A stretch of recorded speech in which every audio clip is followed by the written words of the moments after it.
Welcome to the Ride With Us podcast, presented by the American Coaster Enthusiasts, the world's largest ride enthusiast organization dedicated to the appreciation, promotion, and preservation of roller coasters around the globe. So please keep your hands and feet inside the podcast at all times as we welcome in your host. Hello, enthusiasts. It's your host, Jessica Gardner. ACE Spring Conference took place in May this year in Virginia. We visited two amazing parks, Busch Gardens, Williamsburg, and Kings Dominion, over 3 fun-filled days. And speaking of 3, there are 3 of us on here to tell you all about the weekend. Please welcome back to the podcast, Correspondent Gerik Gooch. Gooch, how are you recovering from the weekend? Hi, Jessica. I am doing well. You're doing well. It was great to see you in person and hang out, get some coaster time in. We had so much fun. Oh, man, it was an awesome weekend with so many good people. And welcome a new guest to the podcast. This is ACE's Assistant Regional Rep for the North Central region. It's HaeKyung Thompson. HaeKyung, how are you today? I'm doing really well. Thank you. Thank you so much for joining us. Oh, it's my pleasure. It's been a lot of fun getting to know both of you. I know, same here. And in fact, speaking of getting to know you, let's get to know you a little bit better. Tell everybody where you're from. I am from Richfield, Minnesota. I'm about 5 minutes from the Mall of America, home to Nickelodeon Universe. It's one of 2 of my home parks, actually. I also have Valley Fair in my backyard. Oh, wow. And is this where you grew up? No. Actually, I was a military brat, so I kind of grew up a little bit here and there. My very first theme park was Lode World in South Korea. No way. Oh, wow. Wow. So I was pretty privileged to be able to have that experience. Yeah, I guess so. What's that park known for? Well, actually, one of my favorite things there is the fact that one of the roller coasters there goes through the building and kind of over the walkway. Is that the French Revolution? Yes. Right, yeah. Somebody just posted a photo of that today on social media. It was like, can you guys guess this coaster? Yep. It is a beautiful park. I can't wait to return there someday and be able to share it with my kids. What got you into roller coasters, like really into roller coasters? It wasn't until I actually had the experience to come to the United States, and we were living on base in Kentucky. We were at Fort Campbell, and my dad took me over to Kentucky Kingdom for the first time. And him and I were able to ride coasters all the time. My brother and sister really weren't into the roller coasters. They were more flat ride riders. But it was so fun to bond with my dad. And after we left Fort Campbell and we had to move to Arizona, my dad was no longer capable of riding roller coasters, so it kind of stuck with me. Mm-hmm. And his love for adventure and for the ride really kept alive in me for all these years. And once we came up to Minnesota after he retired, Camp Snoopy was built at the Mall of America. And my grandmother started taking me. And I rekindled that fire for the roller coasters again. And I even became a ride up there. And I was there for each of the transitions from Camp Snoopy to Park at MOA to Nickelodeon Universe. And when I finally got to go to Valley Fair in 4th grade, I was head over heels in love with it. Wow.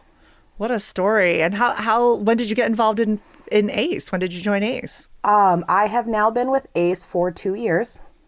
I started off on the fundraising committee and moved into the volunteer development. And as of January this year, I became one of the new assistant regional reps for North Central. I've been having a lot of fun with that, and I've been put in charge of one of the events at Adventureland this year. Nice. Woo-hoo. Well, thank you for your work there. That's really amazing that you've only been involved for 2 years and you've already contributed so much. Yeah. So that means a lot. Thank you so much. That's really admirable. You have an interesting nickname. Do you want to tell everybody about it? Yeah, sure. Everyone pretty much knows me as Skittles around the Ace community. I have had this nickname now for 10 years thanks to my daughter. I was pregnant with my daughter when I worked for Hard Rock Cafe, and in order to keep my blood sugar up, I would keep a bag of Skittles in my apron alongside all of my multicolored pens. So after I came back to work, after I had my daughter, I embraced the name and I dyed my hair rainbow colors, and it's been Skittles ever since. That's awesome. Nice. That is a great origin story. And it fits you somehow, but you know what I mean? It just, you seem to always be smiling. Of course, whenever I see you, we're at a theme park together. So maybe that has something to do with it. It's hard not to smile when you're at a theme park, you know? Yeah. You're surrounded by great people with Ace, and there's always new conversations to be had, new people to meet, and new rides to experience. That's true. Hear, hear. So that's awesome. We're happy to have you on the podcast with us. And it was great to see you at SpringCon. Let's get into it, shall we? So I figure we'll walk everybody through the weekend. If you weren't there, we're going to give you a really good sense of how the 3 days went. And if you were there, hopefully this brings you right back and lets you walk down memory lane a little bit, because what a weekend it was. It was so good. I mean, the weather. The Virginia weather, it's humid there. If you've not dealt with the humidity, I was not prepared for that level of humidity. I don't know about y'all. You're used to that California desert goodness. You know? Oh my goodness. Yeah. I feel like every picture of me, I look like I'm in a sauna. I've got sweat. My hair is plastered to my face. But other than that, it was an amazing, amazing weekend. But always with the theme parkette smile on your face. Thank you. So, and head tilt, as I got roasted for. and the head tilt. Right? The head tilt, which I Yes. got roasted for on the last day of SpringCon, but I appreciate that. Thank you for the roasting. It means that you're watching and you care. Of course. So the weekend started for most everybody Friday, May 16th at Busch Gardens, Williamsburg. However, I got there the day before, and Skittles, we're just going to call you Skittles. Skittles, you had an interesting travel adventure on your way too. You want to tell us about it? Yeah, everyone started to see all the announcements for Six Flags America getting prepared to close down at the end of this season. So my husband and I decided we wanted to include this in our trip. So instead of joining up at Williamsburg right away, we decided to head there and get as many of the credits there as we could. Unfortunately, when we got there, we found out that 3 of the rides were closed down. Oh, bummer. But as we were going through the park, we were about to give up because we had just finished Batwing, and Superman was still stuck on the track. But then as we were walking, Firebirds started going. So we quickly jumped in line and we're like, oh, we can get an extra credit. So we ran into the line and it shut down. No. And so we decided, okay, we're going to give it 15 minutes. And after 15 minutes, we're like, okay, we'll give it another 15 minutes. And while we're waiting, we see the SLC in the background testing. And we're like, okay, we're going to get this. We're going to go over there. We're going to get that. And we are going to quickly head over to Williamsburg as fast as we possibly can. We did not arrive at Williamsburg until it was time for ERT at night. Oh, no. Okay. Well, the important thing is, I know you miss Superman, but we at least still have a clone of that at Darien Lake. So you got a chance to ride that ride in another setting. The important thing is you got to ride Batwing, which was the last Vekoma Flying Dutchman in the world. So yes. All the other ones are gone. And I think that was the best of them. So you got to ride the best of a model before it goes away. I fully agree with that. That was an amazing experience to have Batwing, and hearing everyone's stories in the queue line of their first experience on it, or they used to be afraid of it, now they get excited by it, and I mean, that's part of why, we're all enthusiasts, is we all have those stories. Mm-hmm. So it was a great reminder of that. Yeah. Well, what were the vibes like there? Can I just say, I don't want to, can't be a whole podcast about Six Flags. No. But I'm just wondering, are people sad? Do people not, is it mostly GP who doesn't really get it? Like, what are the vibes there? No, you heard people in the queue line actually talking about how they grew up with this park. They can't believe it's going. Then you hear other people that are, they're kind of glad this is going because, they kind of expected it. People talking about the financial aspects of the land. Mm-hmm. And then there were other coaster enthusiasts, other acers that were there skipping out on the first part of SpringCon in order to make sure they got these credits before it was too late. Right. Yes. So everyone had their story and their reason to be there. HaeKyung, was there any signage at the park? Like, were they letting the general public know who might not have already seen that announcement that the park is going to be closing this fall for good? I didn't see any signage there. Okay. I know on social media they had posted a little bit, but they're not widely spreading it. Okay.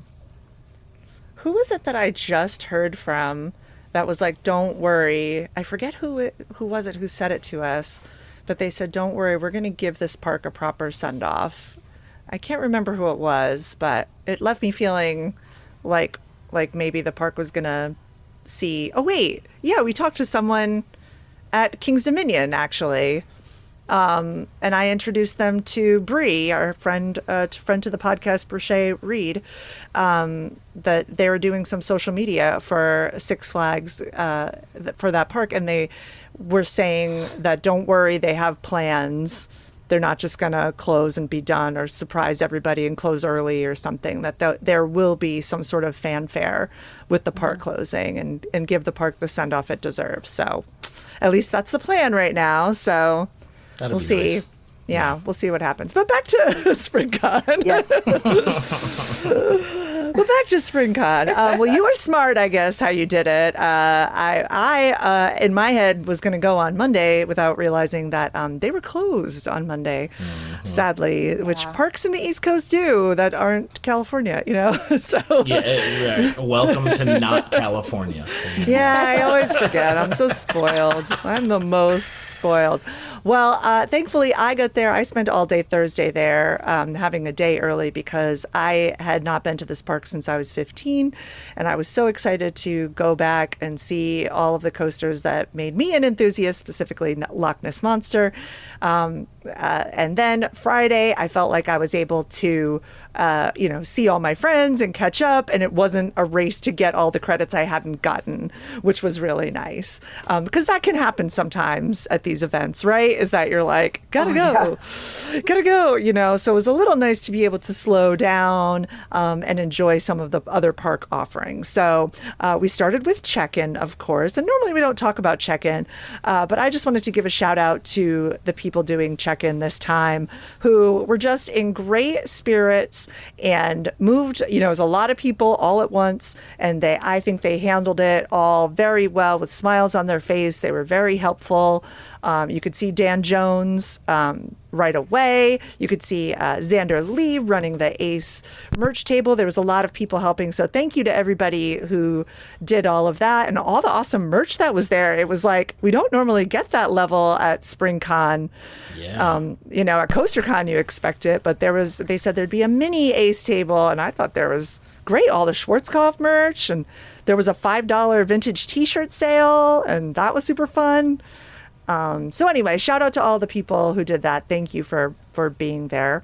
And then at 10 a.m., Busch Gardens Williamsburg opened to the public. One of the exciting things that we got in our packets was a food and wine festival ticket for 10 tastings, and that is food and beverages and alcoholic beverages. 10! Mm-hmm.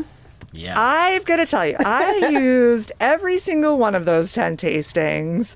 I ate so much food and drank so much drinks over 2 days on this pass. I didn't have to buy myself anything else. Plus, we had the lunch on the second day. But what did y'all have? Was there anything that stuck out to you as particularly delicious or interesting? Oh man, I love that too. I thought that was one of the nicest touches of this spring con. Instead of doing catered meals on both days, we get that food and wine. And the United Parks do really good food festivals. I think that comes from SeaWorld Orlando competing with Epcot in Florida. Epcot kind of took the reins as like the king of food and wine festivals and kind of set the bar. And I think SeaWorld was the first to say, man, we can compete. Mm-hmm. And then that spread to the other parks, the Busch parks and the other SeaWorlds. And so it's a really good event. Like, I don't remember how many countries were represented. It was like 17 or 18 different countries with their particular styles of food represented. So you could try all kinds of foods from around the world, and man, so many of them were super tasty. So I think that's such a nice touch that everyone was able to try exactly what they wanted, instead of a regular kind of catered buffet meal with the same thing for everyone. Mm-hmm. Well, my top hits were the pierogies, which I had never had before, believe it or not. Shout out to Poland! The vegetarian pierogies. Hello, because you don't normally see vegetarian, but they were delightful. I had a honey cake from Greece and a lemon cake from Italy and an awesome pasta dish from Italy. And then I have to admit, we found the sangria booth. And those, if that's your thing, try the sweet tea sangria. It tastes like sweet tea. It's not. Dang, I didn't even see that one. That sounds maybe good. Just like also have water if you're going to take part in the sweet tea sangria, because even though it was a small cup, I was like, oh, that was delicious. I stood up. I said, oh. I also loved that the pasta in Italy, the maltagliati pasta with the capers and the Kalamata olives and pesto. And I don't think I'd had that style of pasta. They were like big flat pieces of pasta. But man, that was so good. And I had the giant meatball there, which was stuffed in the center with Parmesan cheese. Oh, so good. I kept going back over to Scotland for the blackberry bourbon lemonade. Ooh, I missed that. That sounds good. Nice. Blackberry bourbon. Yeah. It intrigued me when I saw it on the list. I'm like, okay, I'm going to have to try this. And it did not disappoint. And if you grab that drink and you head over to Mexico, you had any of their shrimp tacos, it was beautiful. Yeah. Good stuff. Mm-hmm. Nice. I like the way you think. This is good. I also really love the in the Virginia food booth, which is kind of the first one when you come in the park, right in the center before you head over to Scotland and Loch Ness Monster. They had a fried crab cake sandwich that was delicious. Oh, how did I miss that? Oh, it was so good. I put it on my list on day one, didn't get to have one, and right near the end of that day, I overheard someone standing in line behind me who was like, oh, my favorite thing today was the crab cake. We had one early, and then I got one right at the end of the day. So they were like, I had two. I was like, okay, got to try that. And crab is famous in that region, like Maryland crab cakes. So, that was super good. That first day, we basically had the day mostly to ourselves to do as we wanted around the park, of course, which is rare. There's usually, events or things. I'm normally running all around, but it was really luxurious and nice to have that food and wine festival card and to also just be able to go and ride the coasters, especially since that day was the 50th anniversary of Busch Gardens Williamsburg that we were there. So they had some really fun things happening all throughout the park that we almost didn't need any ACE event type things to happen. Of course, we did have the meetups, and I'll get to that in a second. But the 50th anniversary, I don't know if you all got to experience any of that. They had specialty 75-cent beers. They had special characters that were out, and some signage and vintage things all around the park, and it was just really fun to see. Did you all experience any of the 50th stuff? 75-cent beers, you know it. 75-cent beers. I had a few of those. Oh, jeez. We made a couple of visits over there for that. I mean, I even took a picture of the sign and sent it to a few friends that are beer enthusiasts back home, and they were really jealous of the prices we were getting in celebration of the 50th anniversary. But the characters were very lively, very energetic, very comical, especially in their lederhosen. Yes. Gotta love a good lederhosen. Oh, yeah.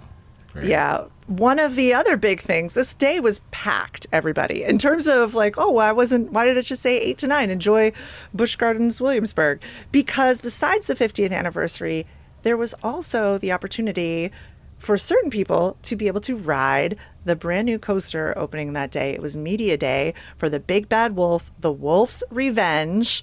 And in the morning, there were acers who were able to be riding the coaster for the news media and getting to ride basically ERT on these coasters, but basically being there as riders for the news and local outlets and be able to ride it over and over again. There was an 8 in the morning session and then later in the afternoon session that acers could go and do. And then I was invited as Jessica the theme parkette to go and be part of Media Day, as well as Elizabeth was and Gerik was.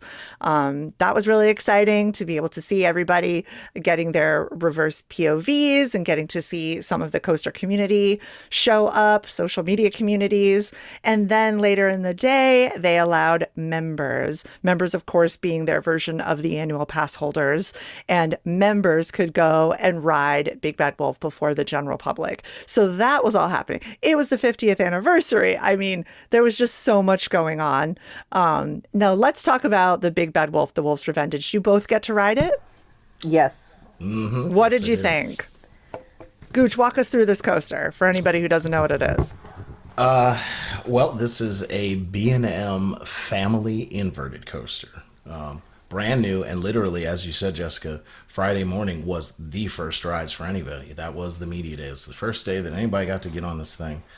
And this is an homage to a classic coaster at Busch Gardens, Williamsburg, the Big Bad Wolf, which operated from 1984 to 2009. That was an aero-suspended coaster of great legend. Did you ever ride it? I rode it. I rode that so many times as a Yeah. child. I loved that thing. That was what brought me to Busch Gardens, Williamsburg. You know, growing up in Wilmington, Delaware, not too far from Virginia. And so we'd get the commercials for BGW and Water Country USA. And I remember seeing the commercials as a little kid of that on the TV, and they're like, the Big Bad Wolf, and the eyes would light up, and they'd show the coaster like swinging, and I'd never seen anything like that. Yeah. So yeah, that was an amazing experience, and it was a beloved ride. I know people were very sad when that had to close in 2009, but the fact is that design was it was just too much stress on the track with the swinging trains. So everything has to come to an end. And so it was really nice to have this homage to the original coaster. It's the same color with the red track. It has the wolf eyes on the trains. But of course, these are new B&M inverted family coaster trains. So they are not suspended. They don't swing back and forth, but they still hang under the track, just like the original. And just like the original is really well themed.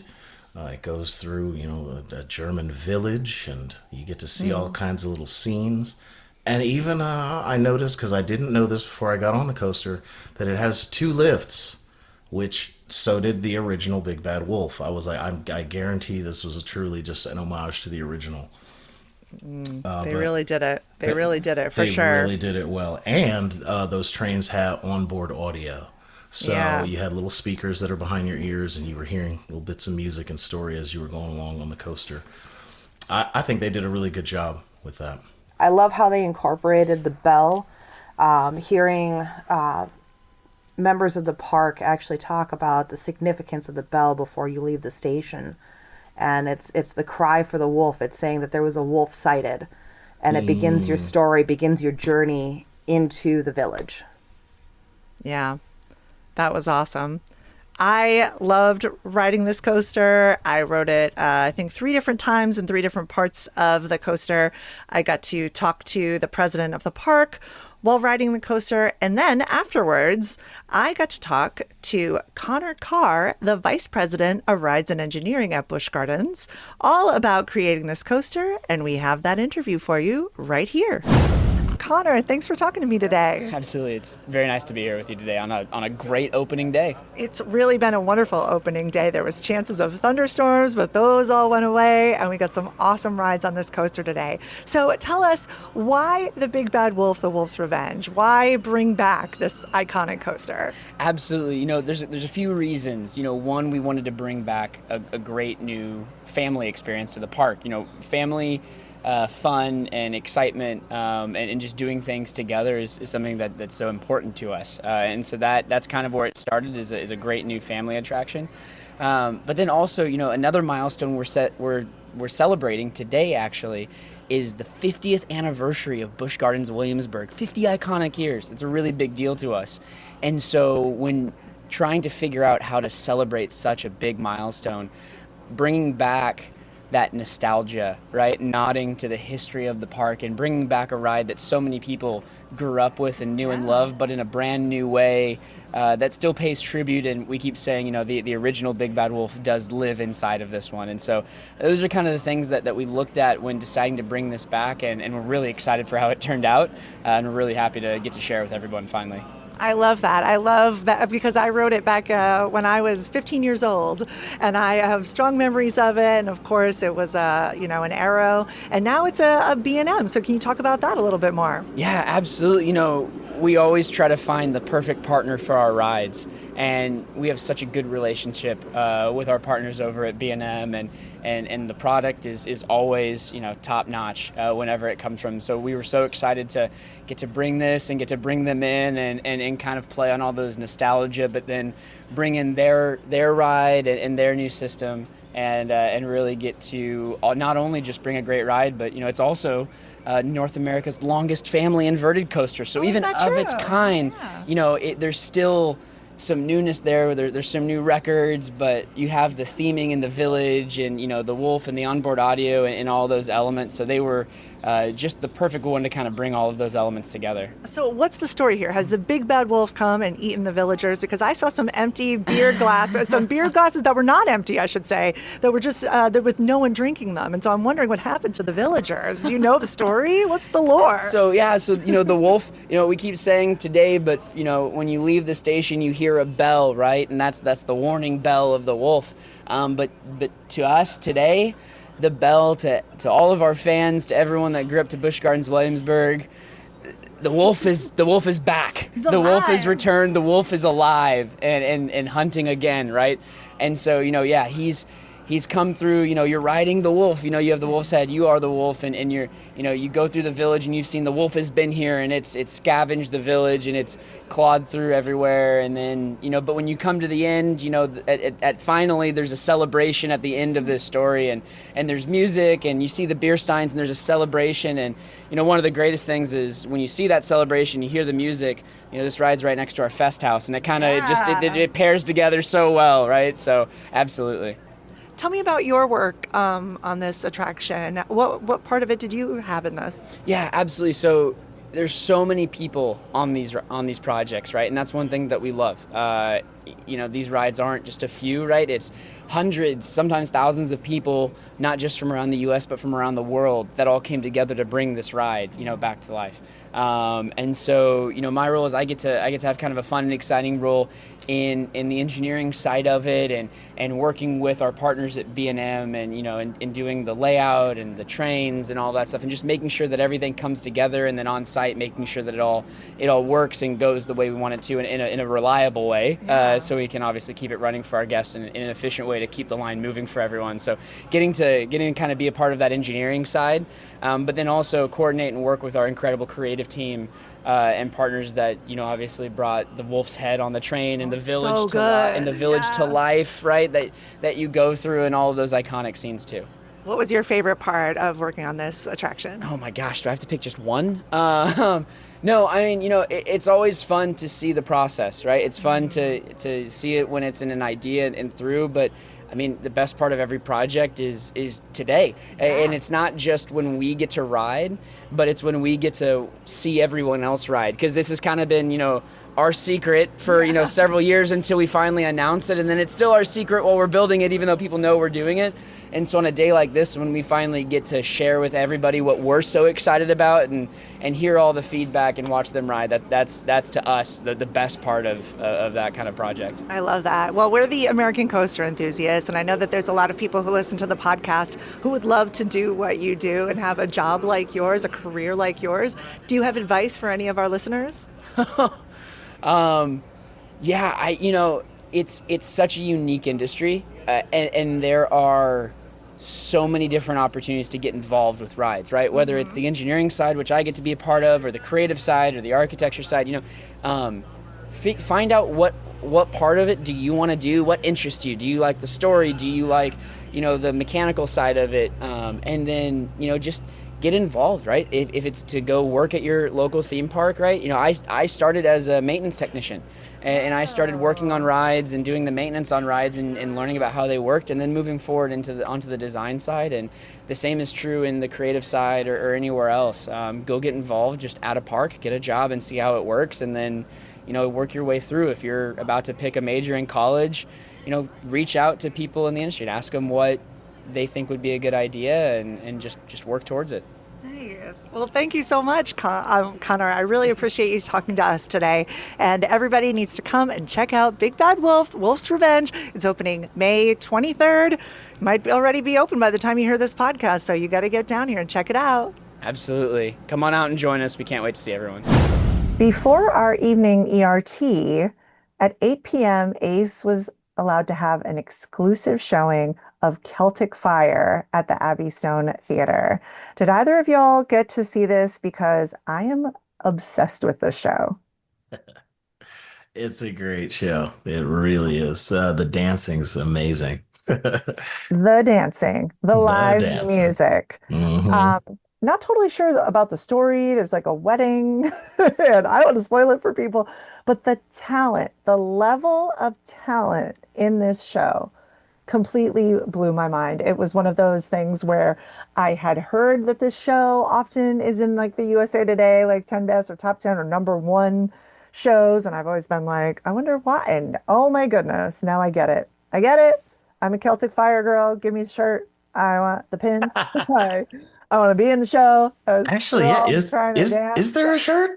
I didn't If see not, any shirts. they need a shirt. Where's the That Celtic Fire show merch? deserves a shirt. That is Right? one of the best theme park shows. It was so good. It deserves a coaster. Yeah, I loved it. They had everybody dancing and laughing. It was fun. I didn't need to know what the story was. It was just a bunch of awesome dancing and fun, and the performers knew how to get the audience riled up. And so it was really cool to have all, ready for this? 700. There were 700 ACE members at SpringCon. That's a crazy number. I love it. And all of us that showed up at 8 were allowed to get into the Celtic Fire show. Afterwards, that's when Skittles showed up, finally. No. That's when we messing with you. Sorry. No, it's okay.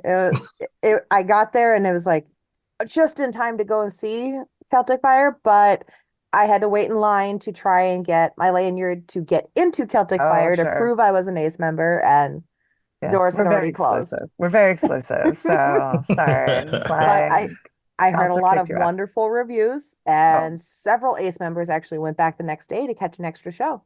Yeah, it was So that good. They really enjoyed it. It was that good. But also very good that night, ERT. 9 p.m. to 11 a.m. 11 a.m. Oh my gosh, can you imagine? 9 p.m. to 11 p.m. We do it. ERT on Pantheon, Tempesto, Apollo's Chariot, Turkish Delight, and the Trade Wind. What a great ERT, all in sort of that one area of the park, very walkable. Night rides on Pantheon. What did y'all do? Pantheon.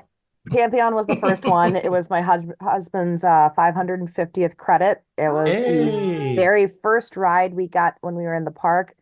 Um, Everything there was brand new for us. So to experience it during ERT is also kind of one of the great things about being with Ace is that you don't have to wait in line. Well, I guess we still had to wait in line because everyone was going for Pantheon. Pantheon first, yeah. It was fun though. It was so fun to see everybody because other than check-in and Celtic Fire, there was just everybody's running around and getting all the credits that they need and whatever. And that was just really great to be able to chill and ERT together. So yeah, that's crazy. So you walked into the park and that was your first coaster there.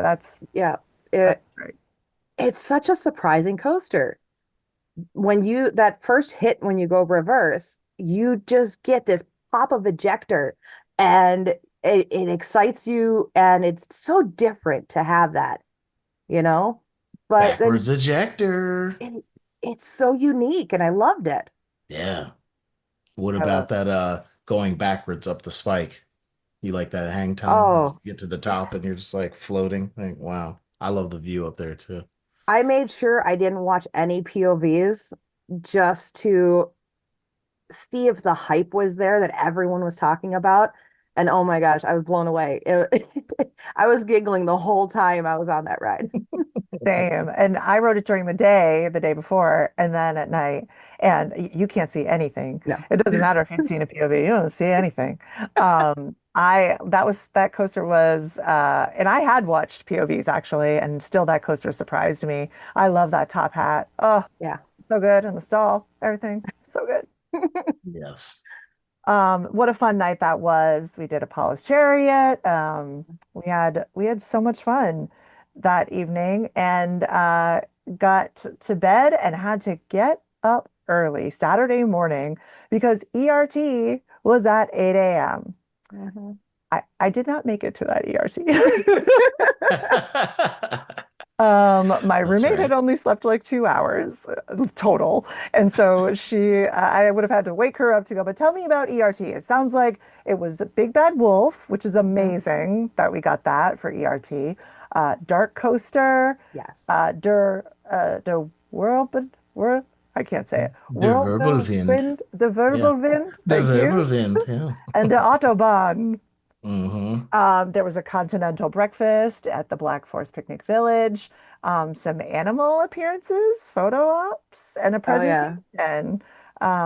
Can you tell me about the presentations? That's where I heard that how they incorporated the bell to start the story. They saw the wolf, everyone's getting ready to, take shelter, which is why everything looks so abandoned in the village as you're riding through.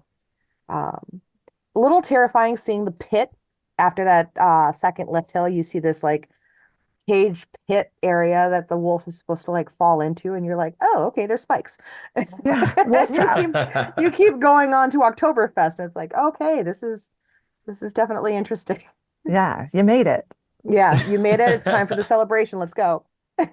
Yeah, I think Awesome. there was more theming on this The Wolf's Revenge than the original. Not only do you fly through the village and all that, but I thought it was cool you would fly over kind of like an Oktoberfest scene. There were all these like benches that had half full beer steins sitting on the table, and I just wanted to reach down off the coaster and grab one of those beers. Yeah, they looked good. Yeah. They I wish I looked- would have had a chance to see the original. That was my first time at the park, so to hear the stories from you even, everyone's so excited to see the new developments and to see how much of the old was still part of the new. Yeah, And apparently people were pleasantly surprised with everything. And it's so great to hear that people can keep um, kind of that legacy alive from the original coaster. yeah. So we're Yeah. super appreciative to the presentation there that happened. And then also that the park granted us a behind the scenes tour of Monster Manor, located in the Oktoberfest area of the park. This is a sort of in like a parking lot area that they keep it up all year round to get it ready for their Howlo Scream events that they have in October. So really cool lights on haunt tour. We had fun, me and Lauren Heller. We scared some people who were coming around the corner, and we took a risk because we didn't know who they were. And then they came around, they loved it. So I highly recommend if you ever get to do any of these behind the scenes haunt tours, because we got one at King's Dominion too, try and scare people. You can kind of see what it's like to be a character and see why it's so much fun. And so then, yeah, we were there for the morning and afternoon, and everybody was basically allowed to stay at Busch Gardens Williamsburg as long as they wanted. However, we had tickets to King's Dominion that same day, so you could sort of choose your own adventure. For me and my car of people, which included Jackie Edwards and Craig Edwards and Sean Calavan and Lauren Heller, we chose to stop at the Python Pit and get a little extra credit action over there at Go-Karts Plus, which was free for us as ACE members. Got that little extra credit there. And then on to King's Dominion, where in the evening there was going to be ERT for us. So everybody could spend as much time as they wanted getting all the credits at Busch Gardens Williamsburg. And then everybody met up at night at King's Dominion. And that's how my day went. How do you all choose to spend the day? I'm guessing, Skittles, you stayed at Busch Gardens Williamsburg. I did. I was on a venture. I had a mission there. I wanted to get every single credit there. And I had set up to where my very last coaster in the park was going to be my 500th credit.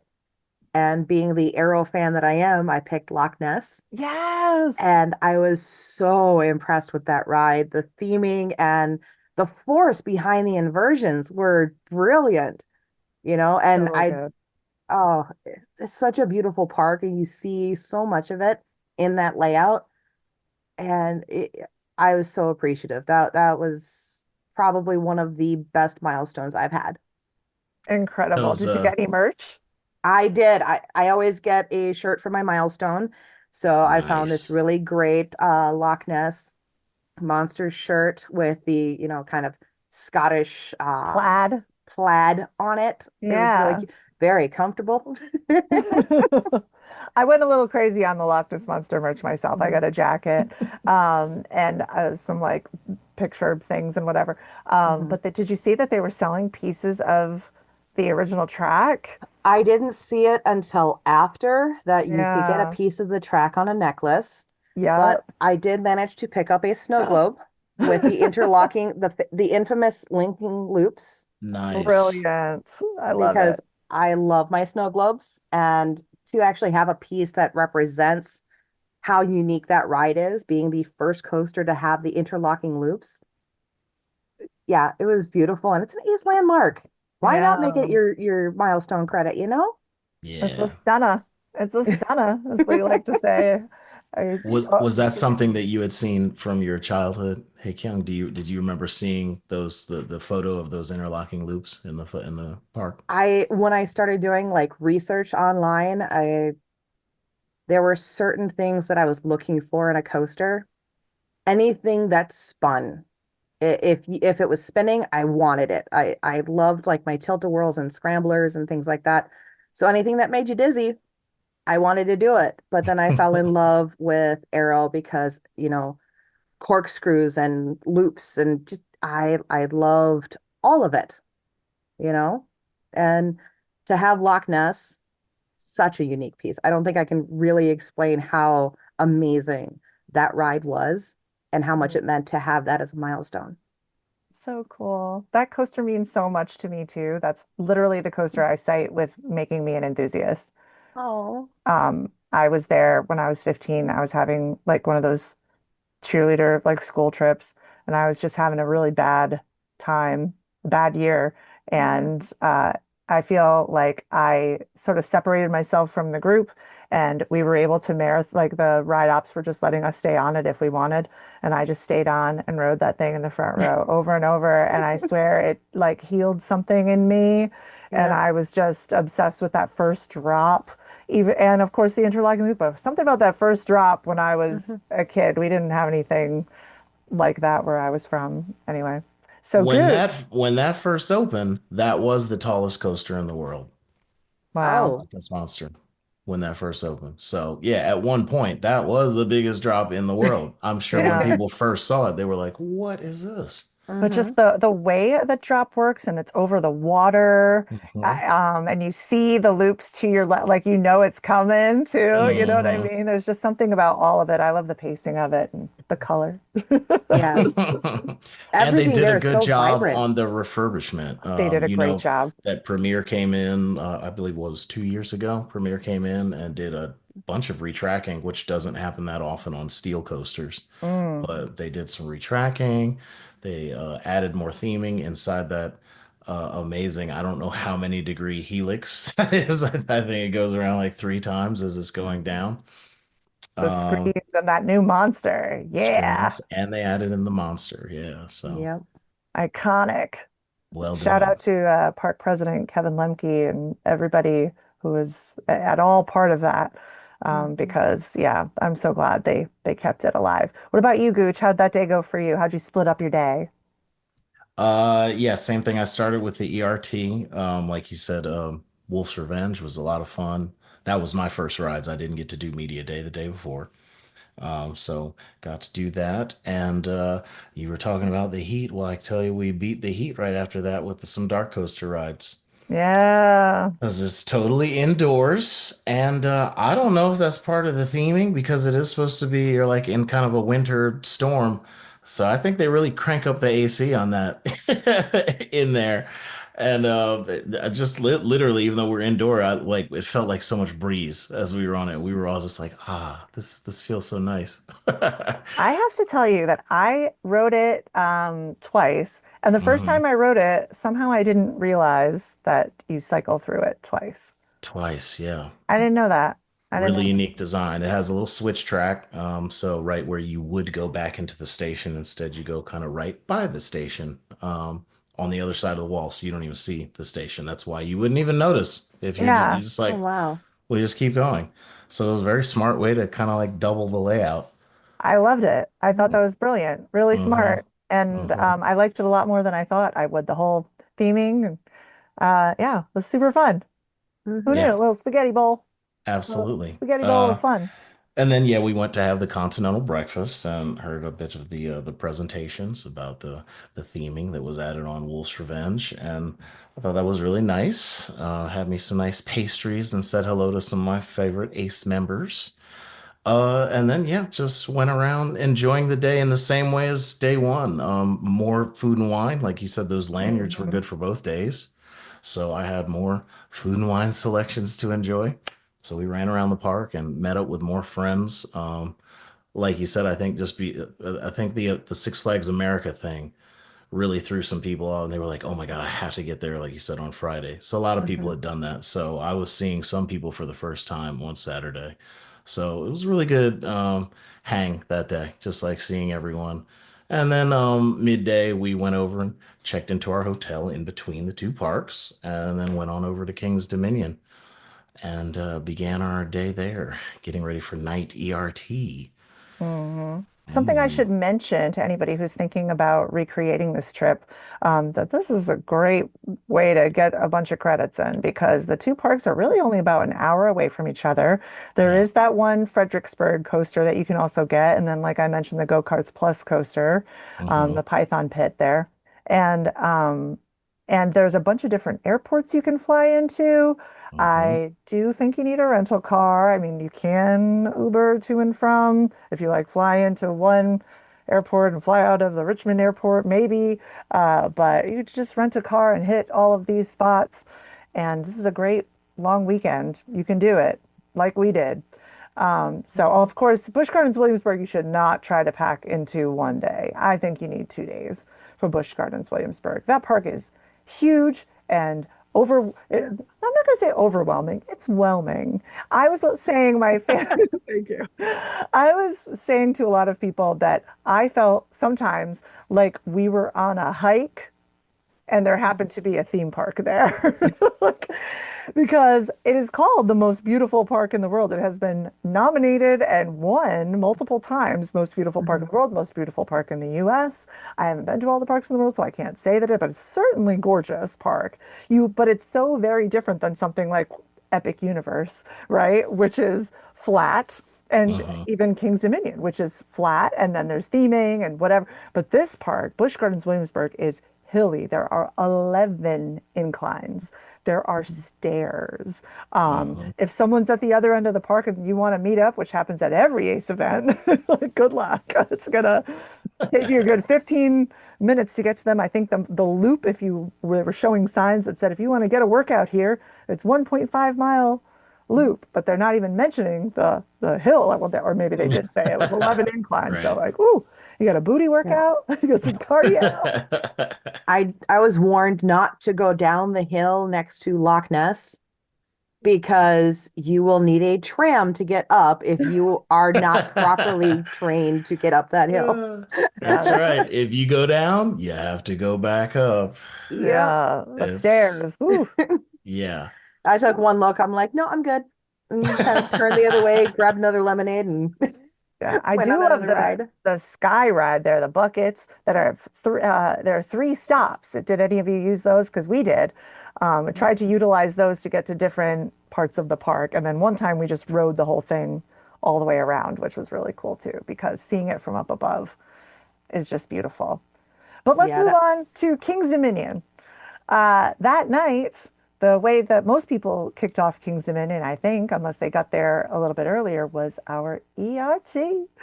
ERT on Tumbili, Reptilian, Backlot Stunt Coaster, Arachnidia, and Rapterra, the wing coaster. It's open. We got on it.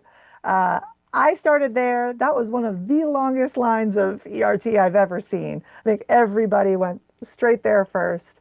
But it's a long line for Acers is different than a long line of general public because we'll all sit next to each other. We'll all, you know what I mean? Like you don't have to worry about single riders wanting to ride alone, that kind of thing. And there's no fast lanes.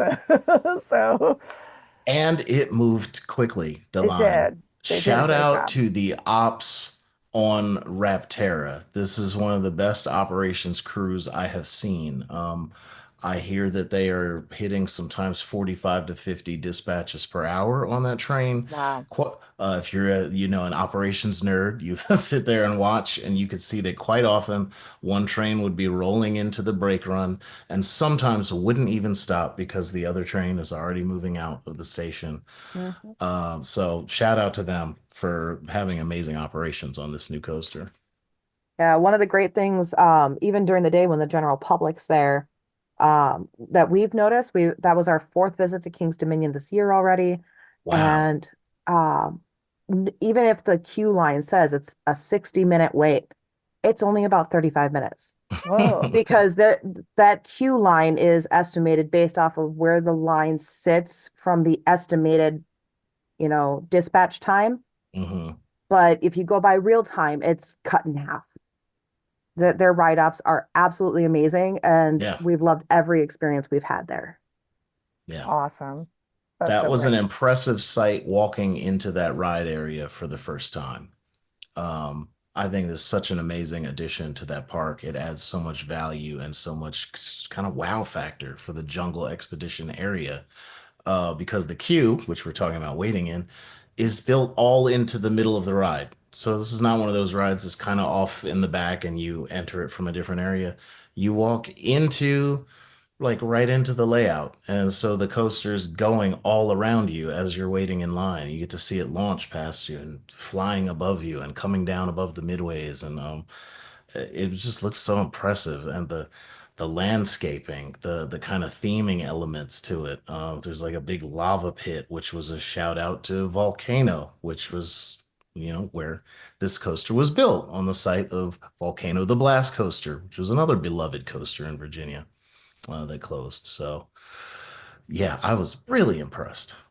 There was almost nothing at King's Dominion from when I went when I was 15, right?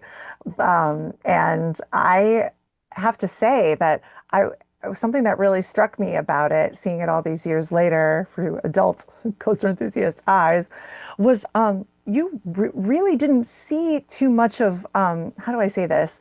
Like I had to sort of look for where things used to be. Like they've done a really good job. Like where Anaconda was, like there's none of that there anymore. And Incredible how they Smurf removed it. Mountain or Paramount Mountain, or it's kind of like sitting there, and it's very well themed. Like it's not sticking out like a sore thumb. Hmm. Um, yeah, that was, is that a weird thing to say? That I sort of just like was surprised at No. how cohesive, like the Wayne's World area now completely works as Twisted Timbers. And Hmm. I do miss the Stan Mikita hockey guy and the whatever. I was like, oh yeah, that was like the Wayne's World like drive-through and the diner there. The guy yells at him through the speaker. But they've just totally kind of made it their own thing. And so I noticed those theming elements, and I appreciate that.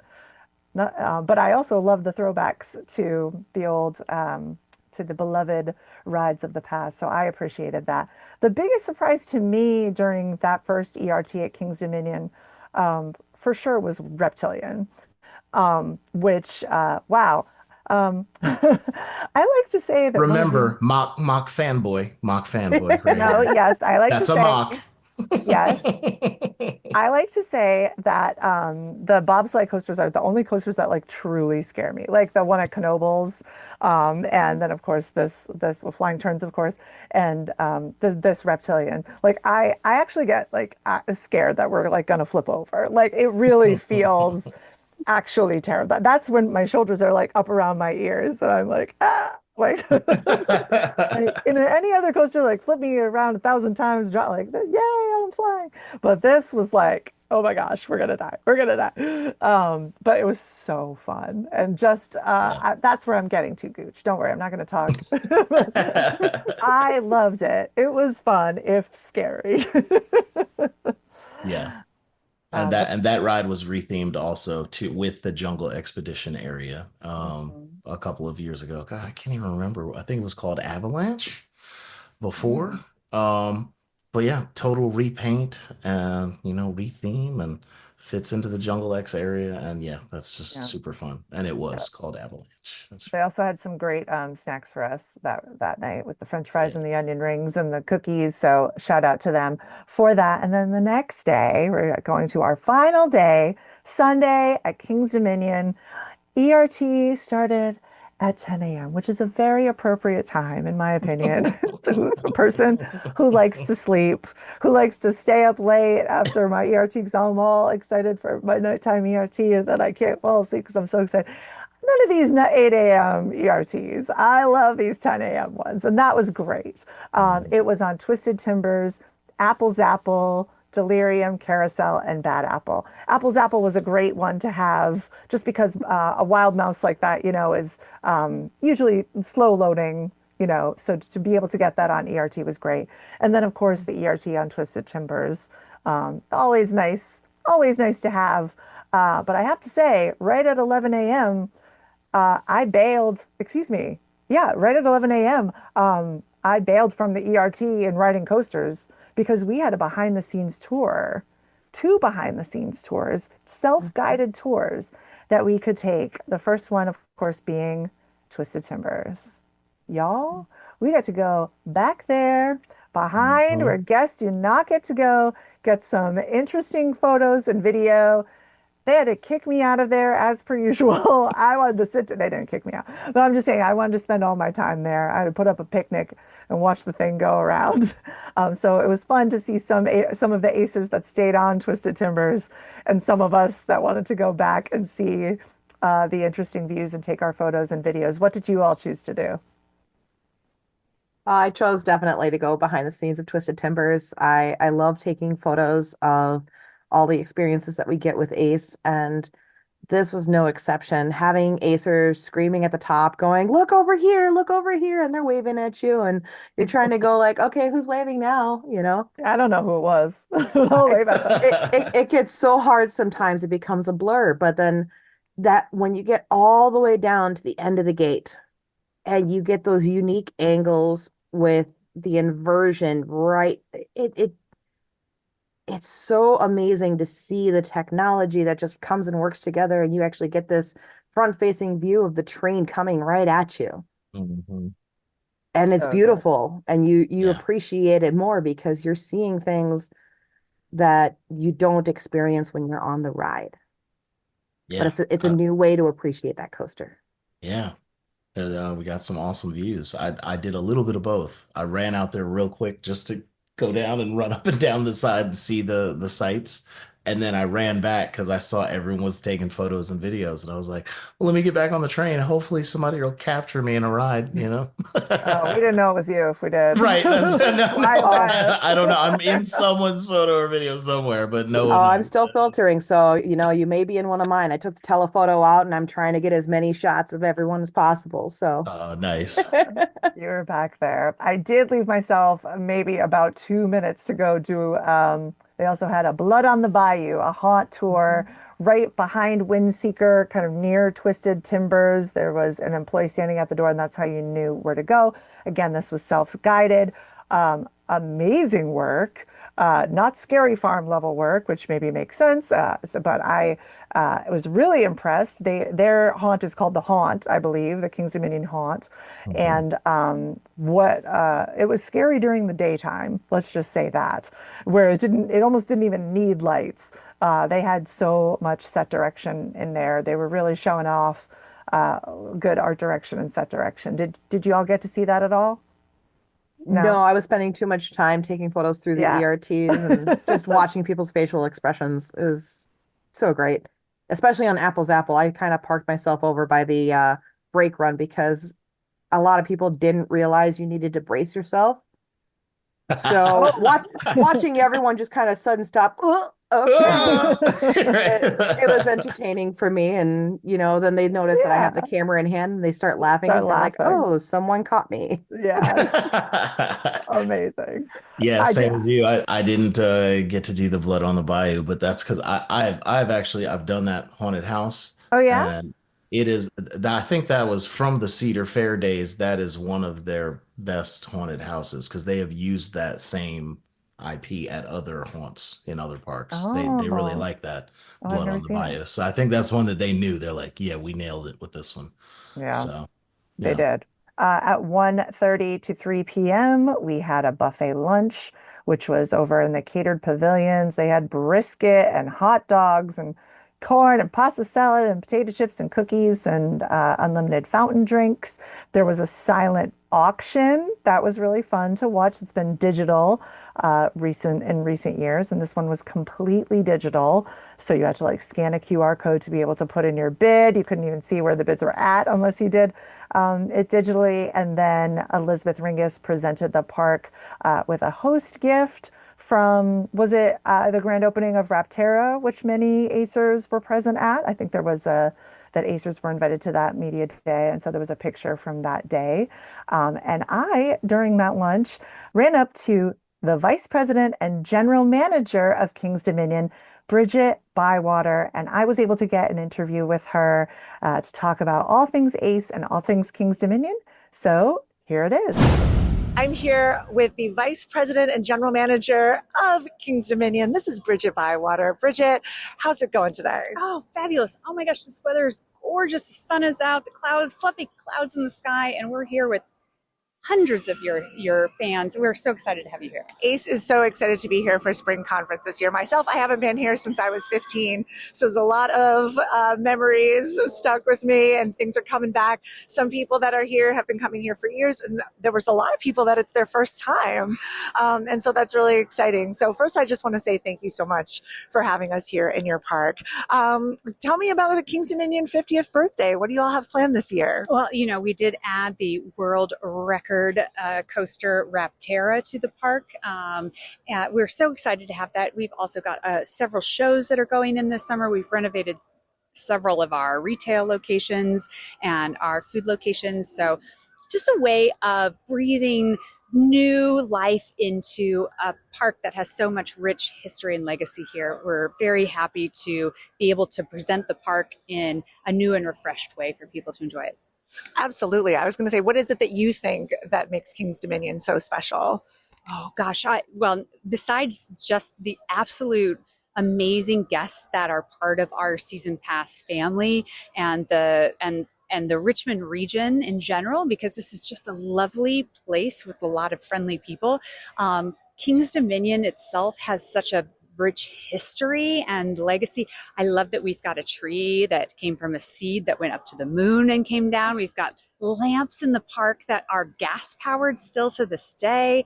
But from the ride standpoint, I really love the rides here. Mm-hmm. I think the food is so good. I eat out in the park every day that I work. So I just really all from top to bottom, I think this park is one of the most beautiful parks to visit with all of the trees everywhere as well. So it's just, to me, total package. I enjoy the park. And there's world-class coasters here. I've had such an amazing time. We had ERT exclusive ride time last night on Tumbili. Am I saying it right? Yeah. Tumbili. We had Twisted Timbers this morning. We had Raptera last night. Reptilian, which, what a surprise. That coaster is so much fun. Bobsled. I think that's the scariest coaster in the park. I rode that one last night as well. And man, it is a really great ride. Yeah. You don't come across this very often. It is a very good ride. Yeah, so much fun. We're having a great time here. So thank you so much. Congratulations on 50 years. Thank you so much. Something also I always like to ask someone who works in the park and has a position like this. First of all, yay for women in the industry. So shout out to all the ladies in the industry. But I know that there are so many people who would love to have a job like being the vice president and general manager of a park like King's Dominion. So do you have any advice for those listening out there? You know what? I think that it's important. Yeah, I worked my way up. I started as a ride operator and just worked my way up through the ranks, through dedication. And I went through college and I was focused, and that I do think that if you are passionate about what you do, you can make it work. I find work-life balance in every way I can. I have a teenage daughter and a family, and find ways to navigate that even in a non-traditional schedule. So because I work weekends and holidays, that's okay. We find other ways to celebrate. And I think that some people think that that's limiting, and I find that we get to grocery shop on days that nobody else does. So I'd much rather do that. I think at the end of the day, I feel that what I do is a great example of female empowerment to my own daughter, and I love what I do. So if someone is interested in getting into amusement park management, do it. Do it. You heard it here. Thank you so much for taking the time to talk to me today, and all the Acers really appreciate it. And we're excited for a fun last night here. So let's go to the Eiffel Tower, shall we? Absolutely. Let's go. Let's go. Bridgette is amazing, by the way. I just have to say that during that entire interview, she had a little claw thing to go around and pick up trash. And I heard from multiple people that that wasn't for show, that she walks around the park and picks up trash. And I'm obsessed with her. I love her energy. I loved how she talks about female empowerment during our interview. I am a Bridgette Bywater fan. Love that girl. So, lady, thank you for talking to me. Me too. Yeah, I got to meet her the night before. Airtime Mike introduced me. That's his home park. And man, she was so friendly and so wonderful to talk to. And he literally told me the same story. So you saw it on Saturday. He told me, he was like, yeah, the first time I saw her at the park, she was, dressed very nicely and was out in front, like picking up trash off the ground in front of her employees. And was just like, hey, I'm setting the tone here, like everyone has to care and love this park. So it's so awesome to see when passionate leadership takes over a park, who's willing to do anything to make the guest experience the best that it can possibly be. Yeah, love her. We were supposed to take a little group photo in that pavilion area, but then King's Dominion was nice enough to offer some of our photographers to go up into the Eiffel Tower and take a picture of all of us looking down from the Eiffel Tower. So thank you to King's Dominion for allowing us to do that as well. That picture came out great. And so shout out to King's Dominion for allowing us to do so and get that great photo. That was just, I'm sure, a fun experience. And then I think a lot of people went up the Eiffel Tower right after that and had a great time. But me, this ended up being one of my favorite days, if not my favorite day of my trip there, because the rest of the time I had an absolute blast at King's Dominion. We decided it was Lauren Heller's 150th coaster, and she said, "What should I get it on?" And I said, "There's no question in my mind that it should be Racer 75." And so I just started grabbing people at lunch and saying, "Who's coming with us? Who's coming with us?" If you were around, I asked you if you wanted to go. And we did the one side and lost, and then the correct side for her. And won for And 150. won for Yeah. 150 Yeah. at the coaster. And if anybody's listening, she says, "Why, of course? Why, of course, Racer 75?" Well, listeners, if you don't know this by now, Racer 75 is basically where Ace started. Gooch, you want to tell the story? Well, You know the as you're story? mentioning, I just know that these parks, this is kind of hallowed ground for Acers because these two parks, Busch Gardens, Williamsburg, and Kings Dominion, are where Ace started. This is where the very first Ace meetup was in 1978. Busch And Gardens. Hmm. Right? yes, Yeah. yeah. And I know that they marathoned Racer. This was back when it was called Rebel Yell. So they changed the name in recent years to Racer 75 to commemorate that 1975 was that first year and that this opened with the park. And for the math nerds, I told Lauren that that was the right 150 because it's 75 times two. Ooh, look at that numbers guy. So I actually have the plaque in front of me right here, the Ace Coaster Landmark. I just want to read this really quick for our listeners. Mhm. Of course, designed by the Philadelphia Toboggan Company, John C. Allen. 92-foot high wooden racer coaster opened on May 3rd, 1975, hence the Racer 75, with each of its two tracks measuring 3,368 feet. Prominently featured in the motion picture roller coaster, the Rebel Yell was selected as the site of the World Championship Roller Coaster Marathon, which began on June 6, 1977, to help promote the new film, while three other competitors established new 101-hour Guinness World Records. It was during that event that fellow marathoners Roy Brashears, Paul Greenwald, and Richard Munch discussed the potential of a national club for roller coaster fans, which eventually led to the formation of ACE in June 1978. I mean, it felt magical to be there and to think about those three guys saying, "You know what we need?" So as a joke, I was going, "You know what we should do, you guys? We should start a roller No, coaster we need club, a Ace. That's what we national need. roller coaster club for fans." They didn't have That's awesome. phones. I didn't know that little detail. I knew that Ace's first official club meetup was at these parks in 78, but I didn't know that that was where the inception of the idea was Isn't that on this cool? marathon of Racer. That's so cool. Yeah, Yeah. if it's maybe the most historic Ace coaster, considering it's like an Ace coaster landmark for Ace, Hmm. Right. not just because it's also an incredible coaster, and important, of course. But yeah, I love that. And so we had a great time. We had a lot of fun, a lot of laughs, and it was a great night. Skittles, how was your night? Oh, I always enjoy being at King's Dominion. This year was my first year there, and again, 4 visits is unheard of from someone from Minnesota going there for 4 visits in one year. It's not even June yet, but it's such a pretty park to be in, and there I know all the Cedar Fair parks kind of have their similarities, but there's an energy at King's Dominion that I don't get at the other Cedar Fair parks, or Mm. I guess Six Flags Corporation parks. I finally got to go up that Eiffel Tower and see the actual layout of King's Dominion and appreciate how everything is structured there and how just beautiful it is to see all the greenery and the vibrant colors of the coasters all popping out from one end to another.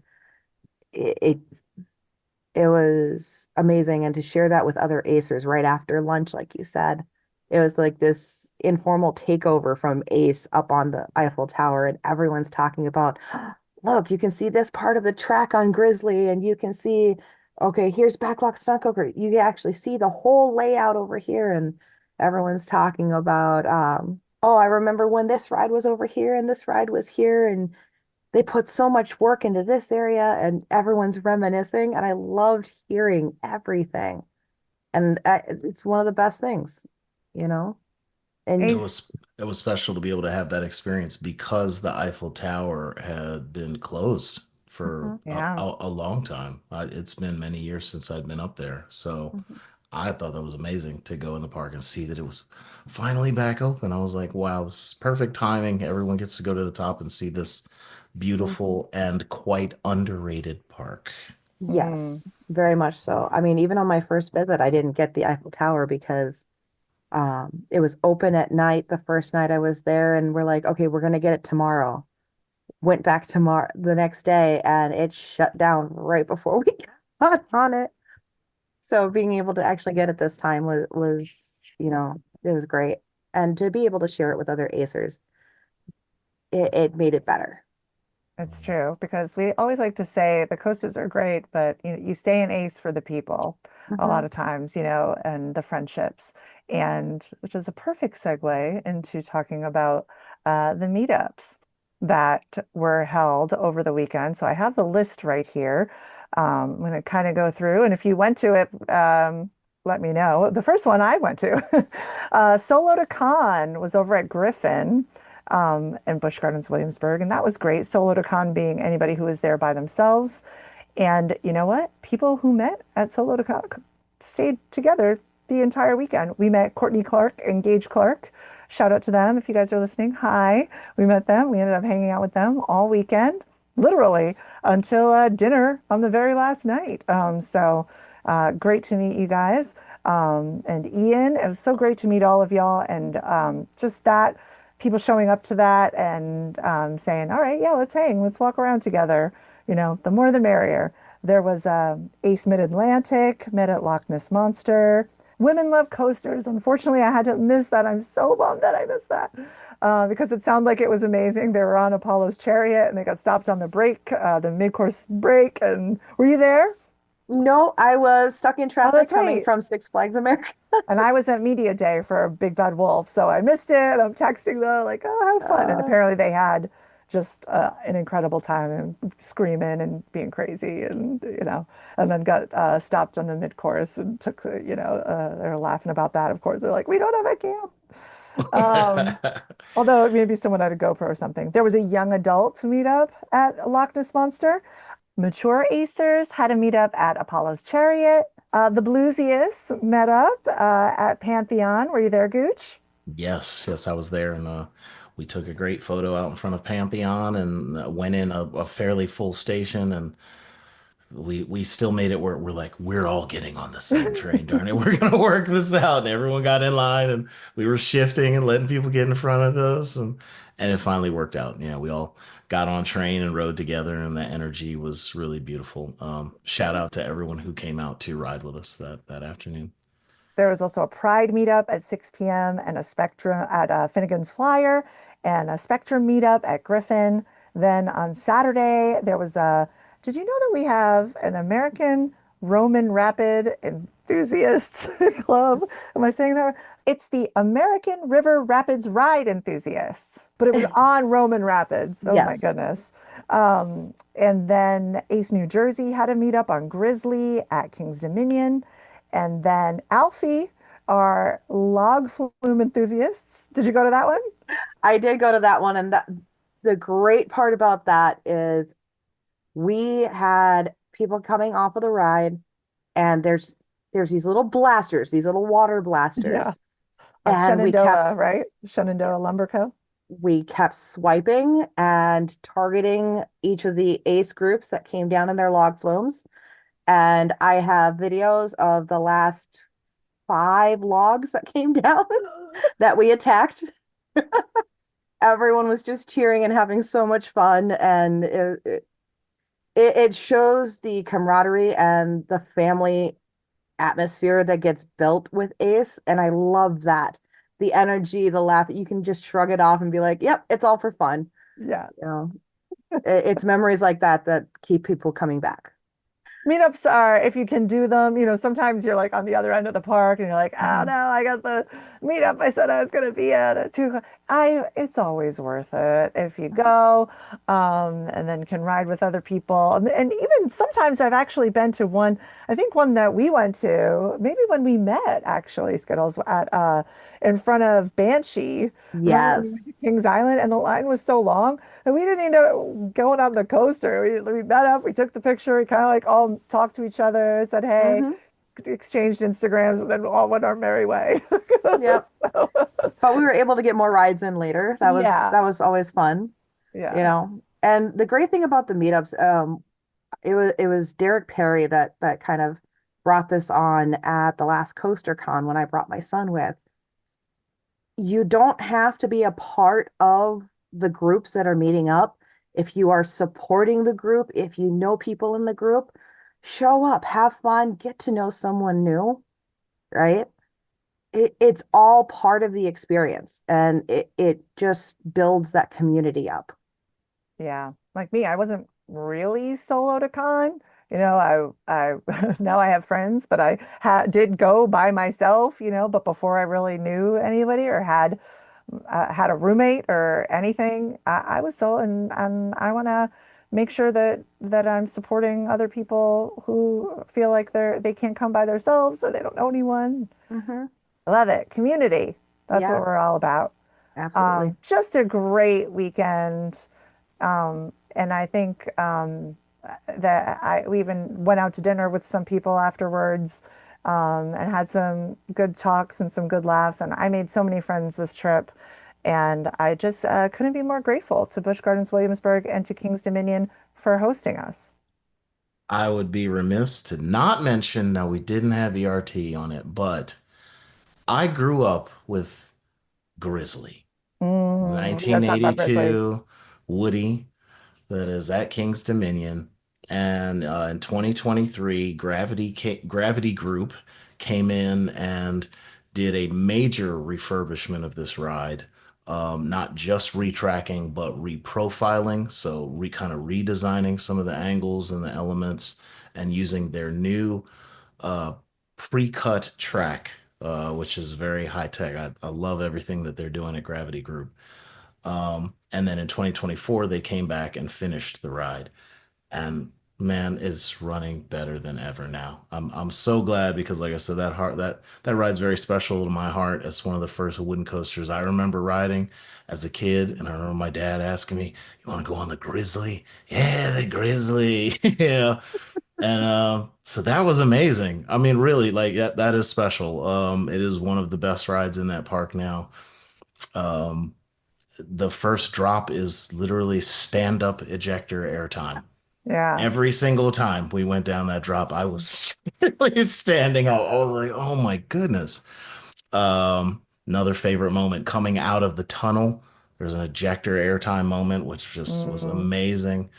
And then, of course, the classic laterals on the final turnaround. I mean, good luck not, sit with a friend because you guys are going to slam into each other, which, I always find really fun. Hmm. So shout out to that ride. That was a special experience. We rode that over and over again during they've during the taken care visit. of it for sure. Yeah. Yeah. Shout out to Mhm. Gravity Group. You guys are amazing. I hope that they get their hands on more of the wooden coasters. Yes. A lot of people are repairing wooden coasters with steel sections of track, and it's nice that they're taking care of rides, but I wish more people would go with Gravity Group and this amazing new product that they've made. They can Hmm. keep your coaster fully wood with the amazing pre-cut track, and I think Grizzly is the perfect showpiece for their work. So I hope people get to go out and ride that. I have to Hmm. say, the Racer 75 rode great too, I think. That too. If we're talking about Woodies. Um, but yeah, Yeah, they yes. they did excellent work on that coaster as well, including I think when we rode for Lauren's ride, we were talking about they have variable speed motors even on the lifts. So the trains kind of stagger and one will go a little faster than the other, then the other will go a little bit faster. So it really, gives you that playful feeling as you're getting ready to race and you can see one train's pulling ahead. Nope, wait, the other one is. Nope, the other one is. Yeah. It just builds that anticipation. I thought that was a really nice touch. One of the top moments of the weekend for me was talking trash to the people across. Right. Who loved it, by the You're way. This was going not in a down. bad way. But I was crying at some of the things. Airtime Mike was in front of us, and I was laughing so hard at some of how he was just, sorry about it. We're gonna meet you at the exit. Right. Just good times. How about y'all? Favorite moment from the weekend to wrap it up? You know what? There was one piece that really stood out at Williamsburg, and it wasn't even an on-ride piece. Um, there were so many people getting milestones Yeah. all weekend long. And when we talk about community, you see it all the time. And I had someone come up and they were hearing conversations that I was having. And it was like, oh, I just had my 500th credit and I brought this sheet and it was like a nice big bold 500. And they're like, here, you can use it for your 500. So I used it for mine. And then someone else got a 500. So I passed it off to them.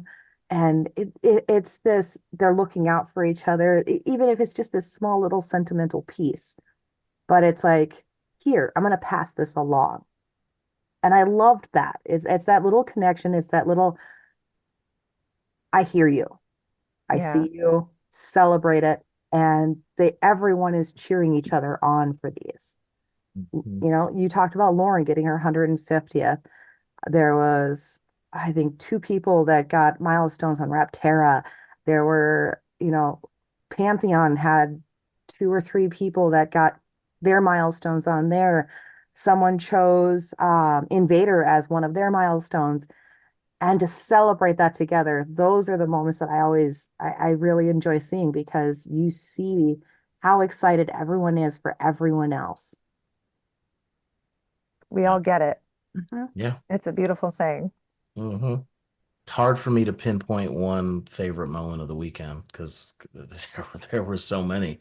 But if I had to identify one thing, it was that sense of community all weekend. Like I had so much fun seeing all the different people and all the different ride sessions that I had with, you run into somebody and you're like, let's go get on this. And like you said, people are getting their milestones. You're seeing friends from all over the country and the world and building that excitement for the next time that you're going to get to see each other. So, Mhm. I yeah. forgot to also mention the fireworks over the roller coasters at Busch Gardens Mm, Williamsburg that first night. Ooh, ooh, yeah. during the 50th. So happy 50th anniversary, Busch Gardens Williamsburg. I'm so glad we were able to celebrate with you. You had some of the best people in the world there at your park. So, I mean, we're happy to have celebrated and been invited guests, shall I say, as I brush my hair behind my ears. And even though they weren't advertising it as much, King's Dominion is their 50th anniversary as 50th well. anniversary, Yeah, right? both They had, parks opened in Yeah. 1975. So, man, Virginia must have been a special place in 1975. People were oh my probably like, wow, we gosh. got 2 new theme parks in the same Right? state. That's Yeah. right. Yeah, they weren't doing their big celebration because I think it was like the actual day or something, or the day that they were celebrating at Busch Gardens Williamsburg. But yeah, Mm-hmm. Kings Dominion and their 50th merch was so good. They had ladies V-necks. Hey, so some spirit jerseys. Anyway, sorry, I could be talking about merch forever. We're gonna wrap it up here. Hey Kyung, how can Yeah. people find you and see your photography and the videos that you took? Well, as of right now, you can find me on Instagram, TikTok, and Facebook under the moniker Soul Coaster, as in Seoul, South Korea. So it's the Seoul.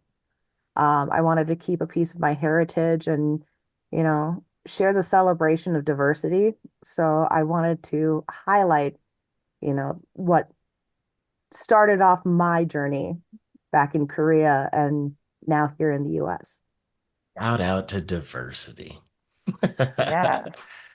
That's why HaeKyung and I met last year at Yep. PressCon. You remember HaeKyung? I told you I saw your name and I was like, Yep. I have to find this person. And then we ended up in line behind each other. Yep. And I met you and your husband Josh, and I was like, new friends. Yeah. And it's been amazing getting to know you and just seeing what you do as well, online and in the parks. I love how you bring people together and you help celebrate the diversity piece. It's something that I definitely appreciate. Thank you. Appreciate it. Shout out to you both. And thank you for everything you've done for ACE. And thank you for being on our podcast today. Thank you so much. And this is a great episode. And to everybody listening, we don't want you to miss any other future ACE events. So make sure you are checking the website, ridewithace.com, under the events calendar. But of course, also follow ACE everywhere you consume your social media, because we are everywhere. ACE is on Facebook and Threads and Pinterest and LinkedIn. Make sure you're subscribed to ACE's pages on YouTube, Instagram, and TikTok, and Discord. Follow us everywhere to stay on top of all the coaster and park news coming out and to hear what your ACE membership has to offer. And if you haven't already, we would love it if you would subscribe to the podcast, give us 5 stars if you can, rate and review. Shout out to some of the ACE members, by the way, who do listen to the podcast, who made it a point to come and find us, or the people who were standing in line in front of me and they were like, I know that voice. I don't know what you look like, but I know that voice. I just listened to you for 6 hours and now I'm listening to you behind me in line. I was like, sorry. I was Nicole, really I touched. think. Thank you, Nicole, our listener, Nicole. Thank you for saying hi. Yeah, I was really touched by the number of people this year who have come up to me, and Acers are so appreciative of everything that people do. And so it really touched my heart. The number of people who were like, I love you on the podcast. I'm like, oh, Yeah, right. thank We're you. getting so much podcast love this weekend too. Yeah. So thanks to everybody who that lets us know that we're not doing these into the ether with no one listening. It feels that Right. way sometimes, but if you're listening, Right. and something I said to people in person is we could use some more reviews. So if you can go ahead and click 5 stars and write a review if you can, even just any little thing helps us get out there. And of course, if you have any questions, comments, or podcast episode pitches, or you want to be a guest on the podcast, please reach out to us, podcast@aceonline.org. Thanks for listening. I hope you get to ride a coaster today. Ride With Us is produced by the American Coaster Enthusiasts, a registered 501c3 organization. Visit ridewithace.com for additional information, and we will see you at the parks.